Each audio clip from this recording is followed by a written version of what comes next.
আলাইকুম। আমি তালজাঙ্গার বাসিন্দা। আমার বাবা এই জমিটা কিনছিল এই 1960 সনে। তখন তারা এই পর্যন্ত আমরা ভোগ দখলে খাইতাছি।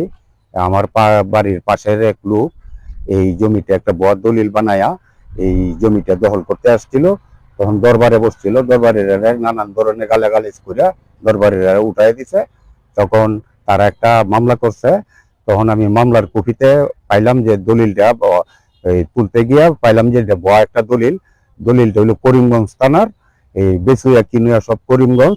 এখন তারা জোর করবে। আমি জমিতে মাছ চাষ করছি এই পুকুরে। তখন এই পুকুরে আমার কিছুদিন আগে, 4-5 দিন আগে এই জমির মাছ, এই পুকুরের মাছ মাইরে নিয়ে গেছে।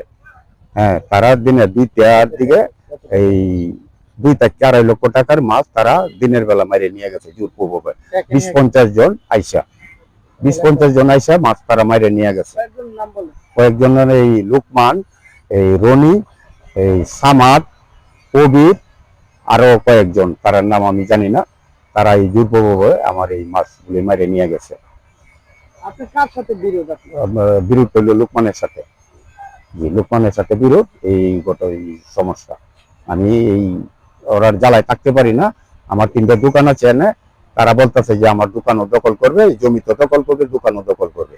এখন আপনারা, আমি সরকারের কাছে আবেদন জানাই যায় এই জমির আমি সুস্থ বিচার চাই। আমার যদি কাগজপত্র থাকে আমাকে জমি দিবেন। আর যদি